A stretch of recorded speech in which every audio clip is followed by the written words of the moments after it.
플러스 스토커? 법률 스토커?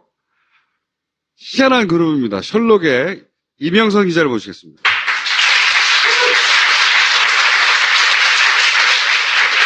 네, 안녕하세요. 진실탐사그룹 셜록의 이명선 기자입니다. 회사죠, 회사, 여기도. 그렇죠. 회사죠. 셜록. 이제 막 만든 지 반년 정도밖에 안 됐기 때문에. 네, 셜록 홈즈에서 따온 거죠, 그죠? 네, 저희가 해결을 목적으로 하고 있기 때문에 네. 셜록이라는 이름을 지었습니다. 또 왓슨은 어딨나요? 왓슨의 후원자분들을 저희가 왓슨으로 부르고 있거든요. 여기에 다 이제 예비 왓슨 분들이 앉아 계시다고 생각하고 있습니다. 자, 이 사건, 이 셜록이라고 하는 그룹에서, 회사에서 추적하고 있는 사건 중, 뒤를 따라가고 있는 사건 중에 하나가 뭐냐면, 국정원이 고리대금업자 역할을 하고 있다. 이게 무슨 얘기냐? 인혁당 사건이라고 있어요. 그죠? 네. 여기서 비롯된 거죠? 네, 인혁당 사건은 만들어낸 사건이죠? 그렇죠. 네, 만들어낸 사건이고, 인혁당 사건으로 사법사단이라고 부르죠? 그렇죠. 8명이 사형을 당했고, 네, 그리고 17명이 수감이 됐어요. 그렇죠. 그리고 나서 30년 있다가 무죄 판결을 받았어요. 네, 우리가 알고 있는 정의는 승리한다 스토리로 끝나는 줄 알고 우린 다 잊어버렸어요. 그 뒤가 있어요. 그 뒤 이야기를 지금부터 하시려고 합니다. 네, 2007년도부터 여기 관계자분들께서 전부 차례차례 재심으로 무죄를 받으셨는데 75년에 8명 사형, 7명 무기징역, 10명 유기징역. 그래서 의문사 진상규명위에서 인혁당은 고문조작으로 조작된 사건이라고 했어. 네, 이 이후에 손해배상 청구를 해가지고 이겼어요. 그렇죠. 이겨서 이제 끝난 거잖아. 배상금 65%가 집행되고. 네. 얼마씩 받았죠, 대략? 총 491억 원 정도 받으셨고요. 65% 가집행 금액이 그렇습니다. 근데 이제 그 이후에 대법원이 판결을 뒤집으면서 280억 원가량만 판결 금액을 인정하고 나머지 금액을 토해내라고 한 거죠. 그렇기 때문에 갑자기 채무자 신세가 돼버린 겁니다. 그러니까, 77명이 승리를 했고, 그죠? 관련된. 저기 77명은 사형수 가족분들은 아니고요. 무기수, 유기수 가족분들입니다. 네. 그 사형수 가족분들은 이미 노무현 정부 때 전부 다 승소하시고 배상금까지 받아서 확정 판결 저기에서 승소했다는 의미는 국가가 국가폭력에 의한 희생을 인정을 하고 거기에 대해서 우리가 보상을 국가가 하는. 손해보상을 하는 그렇죠. 거죠. 손해배상. 네. 네. 그런데 1심 승소를 한 건데. 그런데 사망하신 분, 사형당한 분들은 노무현 정권 시절에 끝났잖아요. 모든 게. 근데 이 살아남은 분들의 유가족들, 이 정권이 바뀝니다, 이때. 이게 큰 사건이에요. 네. 정권이 바뀌자 대법원이 여기 손해배상금 중에 일부를 깎죠. 표현을 하자면. 2013년도 7월 3일, 그러니까 박근혜 정부가 들어서고 나서 얼마 네. 뒤에 이 국정원이 77명에 대해서 부당이득 반환 청구 소송을 제기합니다. 근데 사실 돈을 너무 많이 가져갔다는 거야. 배상금을. 네, 부당이득은 아니잖아요. 네, 판결이 바뀌면서 그렇게 상황이 바뀐 건데 사실 뒤에서 말씀을 드리겠지만 그 대법원 판결도 약간 이상한 지점이 많이 있습니다. 노무현 정부 시절에 이것은 이제 국가가 저지른 폭력이고 그러니까 만들어낸 사건이다 했는데 이명박 정권, 박근혜 정권 넘어가면서 박근혜 정권 시절 박근혜는 아빠 때 했던 일이거든요, 이게. 그렇죠. 아빠가 죄 없는 사람들을 죽여버린 거예요, 법으로. 그러자 이걸 다시 뒤집어 보고 싶었나 봐요. 혹은 괴롭히거나. 네.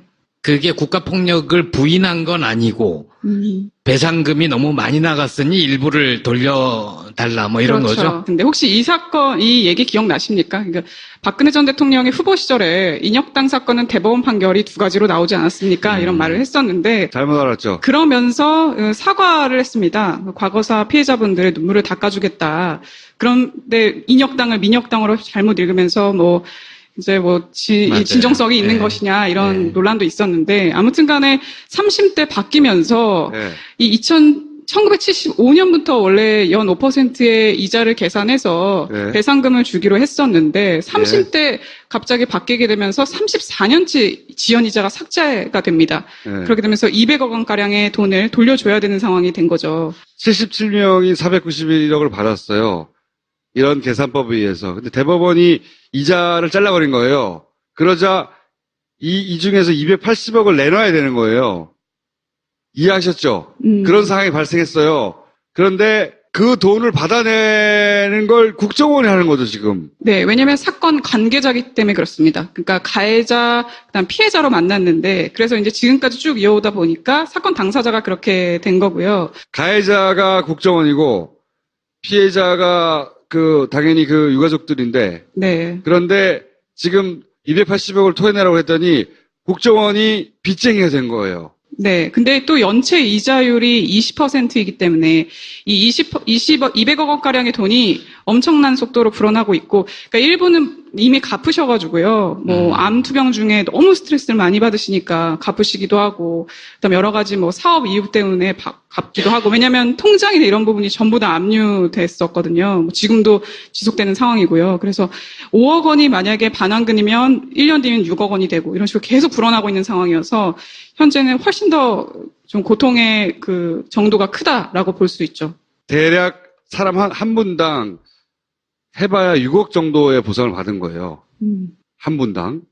490이라는 큰 것 같지만 77 나눠보세요. 6억 정도를 받았는데 그 중에 절반 이상을 내놓으라는 거거든요. 그렇죠. 그렇죠? 그러니까 그것을 뭐 쓴 분도 있을 것이고 그럴 수 있잖아요. 근데 그 중에 인당 한 3억 정도를 내놓으라는 거예요, 거의. 근데 여기 77명, 그리고 사형수 가족분들도, 이 민주화운동을 하셨던 분들의 가족이기 때문에 이 받은 배상금을 그냥 허투루 쓰시지 않았습니다. 그러니까 사구재단이라고 해서 이 국가폭력 피해자들의 사람들을 좀 도와주자는 차원에서 인권단체 같은 것도 만들어가지고 앞으로 계속 지속적으로 국가폭력을 감시하자는 그 돈을 결의도 개인이 했고. 쓰기도 했지만 아닌 사람도 있거든요. 네. 뭐 이런 재단을 만든다든가 그렇죠. 그런 데 쓴 사람인데 그 돈을 거기다 썼는데 개인 돈을 토해내야 되는 거예요, 이제. 그러다 보니까 돈이 없으니까 어떻게 되냐? 가압류가 되거나 그다음 집이 경매가 되거나. 네, 집이 경매에 붙여진 분도 있고, 그분 같은 경우에는 잠을 못 주무세요. 그럴 수밖에 없겠죠. 그래서 뭐 이자 고문이다 이렇게 표현을 하시는데 그 표현이 맞는 게 정말 하루가 다르게 이자가 지금 불어나고 있는 상황이거든요. 굉장히 좀 상황이 많이 안 좋습니다. 국정원이 다시 갑이 돼서 그 돈을 받아내기 위해서 실제로 가혹하게 집행하고 있어요. 또다시 국정원이 가해자가 된 거지. 또다시 그렇죠. 그분들은 피해자가 되고 있는 거죠. 사형수분들 같은 경우에는 그 서울중앙지법에서 다음과 같은 판결문을 받습니다. 그러니까 금전적으로나마 유료할 의무가 있다, 국가는. 그리고 또 국가가 구차하게 배상 청구권의 시효가 지났다며 책임을 면하라는 것은 결코 받아들일 수 없다. 이렇게 2007년도에 받았는데 네. 같은 사건인데 무기수, 유기수 판결은 4년 만에 바뀝니다. 장기간의 세월이 경과됐으니 그 사이에 통화 가치도 변했으니 상당한 변동이 됐으니 이 지연 손해금을 그 불법 행위가 있었던 1975년부터 계산할 수 없다는 겁니다. 같은 사건인데 4년 만에 판결이 바뀐 거죠. 그래서 변론 종결 당일로부터 발생한다고 그렇죠. 봐요. 2009년부터 계산해야 된다. 이런 주장을 하고 있는데요. 말이 돼요, 이게? 바뀐 거라고는 정권이 바뀐 것밖에 없어요. 그렇습니다. 사법권이라는 건 사실 독립성이 가장 중요하지 않습니까? 근데 이것만 봐도 독립성이 굉장히 많이 훼손됐다는 생각을 할 수밖에 없죠. 보통 저런 중요한 역사적인 판결은 이전의 판례, 이게 되게 오랫동안 네. 하나의 규범이 돼서 지속이 되는데 네. 박근혜 정부의 대법원이 그 이전 걸 뒤집어 버린 거죠. 그렇죠. 되게 중요한 말씀 하셨는데, 원래 대법원에서 판례를 뒤집으려면 전원 합의체가 모여서 이 투표를 통해서 절반 이상이 이제 승인을 해야 바꿀 수 있는데, 그런 거 없이 소부가 결정을 했거든요. 그러니까 그런 것도 좀 법리적으로 문제가 될 수 있을 것 같고요. 그리고 사실심에서 다시 다투어야 되는데, 만약에 이렇게 민감 그 위자료 책정이 조금 기준이 달라지면, 그런 거 없이 그 3심에서 파기 재판을 하게 된 거죠. 그러니까 이 피해자들이 소구할 수 있는 다시 한번 기회를 박탈하고 대심에서 그 대법원에서 판결했기 때문에 그 부분도 굉장히 피해자분들이 억울해하십니다. 그러니까 저걸로 끝이잖아요. 어디 가서 더 따져보거나 그렇죠. 네. 뭘 할 수가 없잖아요. 그렇죠. 네. 이런 말이 됩니까, 이게? 사실 그 고통이 자식 세대까지 지금 이어져 온 상황이나 다름없는 거거든요. 고통의 세습이라는 제가 표현을 썼었는데 되게 만나다 보면 마음이 많이 아픕니다, 정말. 박근혜의 감정이 실린 것이고 국정원의 감정이 실린 거죠. 그래서 연체 이자를 20% 매겨가지고 돈을 못 내는 사람들이 있으면 경매에 처해졌다면서요, 실제. 그렇죠. 네. 말이 안 되잖아요. 그런 일이 벌어지고 있다. 어떻게 해야 돼? 지금 뭘 어떻게 하고 있어요, 그래서? 사실 피해자분들께서는 그냥 국정원이 그 권리를 그냥 내려놓는 게 가장 좋다라고 생각을 하시는데. 그걸 돌려받을 권리를 포기해라. 그렇죠. 이게 그러니까 법률적으로 판결이 나버렸기 때문에. 그렇죠. 맞습니다. 어디 가서 호소할 데가 없는 거예요, 이 사람은. 박근혜 시대에 법원이 이걸 결정해버렸기 때문에 이렇게. 세상이 바뀌고 정권이 바뀌고 국정원이 바뀌었는데 그런 변화는 없나요? 뭔가 좋은 분위기는 없나요? 아직까지는 구체적으로 뭔가 나오는 신호 같은 건 없지만 그래도 좀 기대감이 컸죠. 네. 피해자 선생님들 같은 경우에도 정말 뭐 매일같이 촛불을 들고 광화문에 나가셨다고 해요. 너무 절박한 마음에 네. 바꿀 수 있는 여지가 없으니까. 이분들은 법에 호소할 수도 없어요. 정치적으로 풀어야 되는 거지 법으로는 다 끝나버린 법이 거죠. 판결을 종결된 거죠. 내버렸으니까. 법을 해도 소급 적용하기가 그렇게 쉽지는 않잖아요. 네. 네. 그래서 굉장히 좀 난감한 상황입니다. 그래서 어떻게 해야 되는 거야? 아까 말씀드렸다시피 국정원이 그 경매를 중지한다거나 일단 가장 급한 게 경매잖아요. 그러니까 자기가 살고 있는 집을 뺏긴다는 거는 정말 다른 문제잖아요.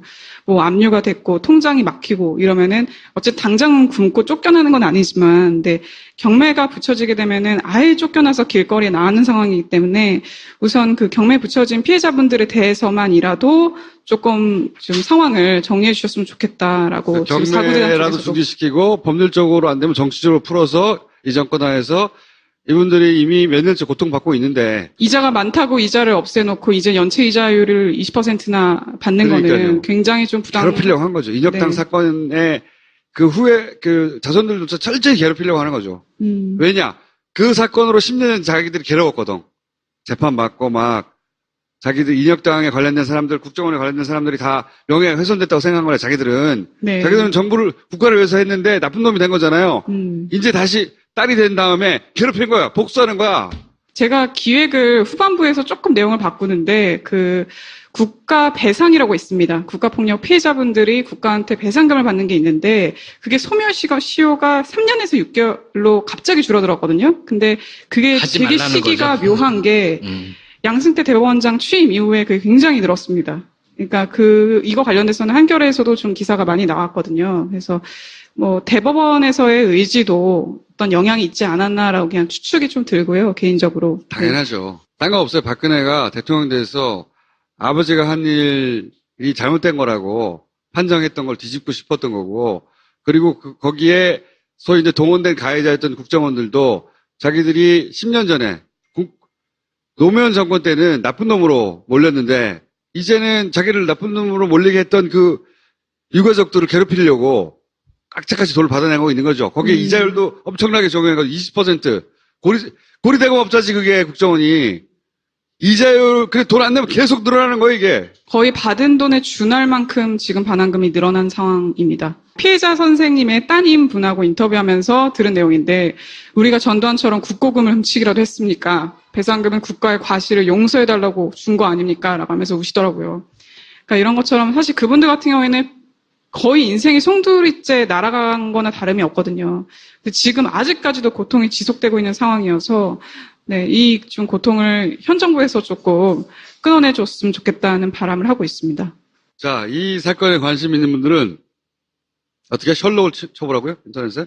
다음 스토리 펀딩에 셜록을 치시거나 아니면은 국정원이라고 치면 이 기획이 나오는데 많은 관심과 후원 부탁드리겠습니다, 여러분. 다음 주 한 주하고 그 다음 주는 저희가 한 주 쉬어요. 휴가. 8월 2일 방송. 8월 1일 한 주 쉬고. 오늘 여기까지 하겠습니다. 감사합니다. 입니다. 노무현 정부 시절에, 이것은 이제 국가가 저지른 폭력이고 그러니까 만들어낸 사건이다. 했는데, 이명박 정권, 박근혜 정권 넘어가면서 박근혜 정권 시절, 박근혜는 아빠 때 했던 일이거든요, 이게. 그렇죠. 아빠가 죄 없는 사람들을 죽여버린 거예요, 법으로. 그러자 이걸 다시 뒤집어 보고 싶었나 봐요. 혹은 괴롭히거나. 네. 그게 국가폭력을 부인한 건 아니고 배상금이 너무 많이 나갔으니 일부를 돌려달라 뭐 이런 그렇죠. 거죠. 근데 혹시 이 사건, 이 얘기 기억나십니까? 그러니까 박근혜 전 대통령의 후보 시절에 인혁당 사건은 대법원 판결이 두 가지로 나오지 않았습니까? 이런 말을 했었는데 잘못 알았죠. 그러면서 사과를 했습니다. 과거사 피해자분들의 눈물을 닦아주겠다.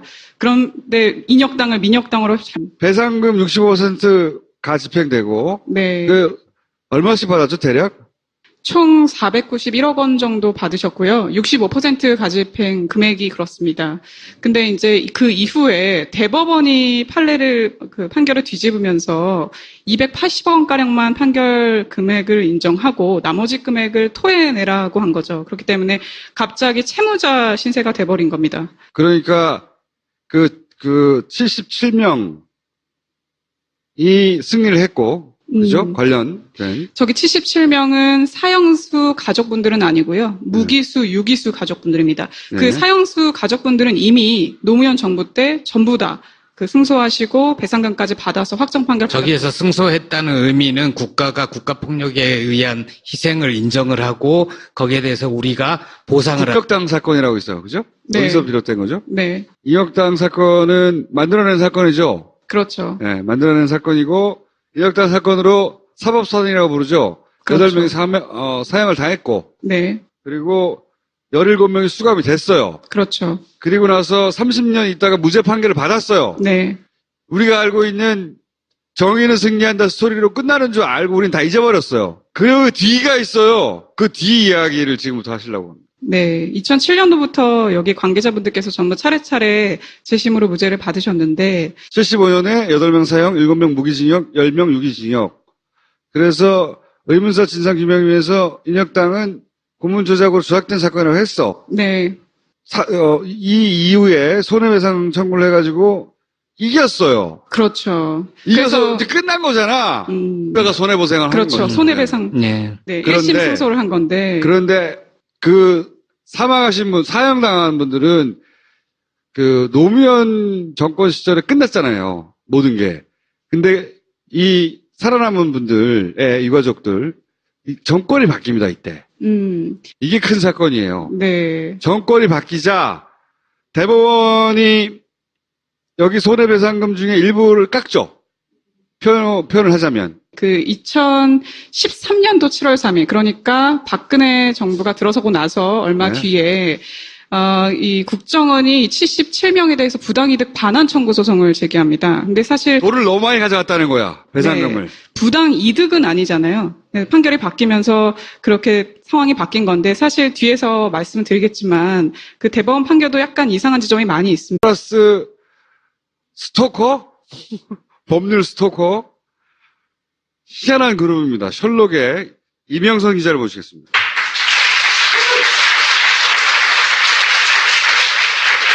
네, 안녕하세요. 진실탐사그룹 셜록의 이명성 기자입니다. 회사죠, 회사, 여기도. 그렇죠. 회사죠. 셜록. 이제 막 만든 지 반년 정도밖에 안 됐기 때문에. 네, 셜록 홈즈에서 따온 거죠, 그죠? 네, 저희가 해결을 목적으로 하고 있기 때문에 네. 셜록이라는 이름을 지었습니다. 또 왓슨은 어딨나요? 왓슨의 후원자분들을 저희가 왓슨으로 부르고 있거든요. 여기에 다 이제 예비 왓슨 분들이 앉아 계시다고 생각하고 있습니다. 자, 이 사건, 이 셜록이라고 하는 그룹에서, 회사에서 추적하고 있는 사건 들을 따라가고 있는 사건 중에 하나가 뭐냐면, 국정원이 고리대금업자 역할을 하고 있다. 이게 무슨 얘기냐?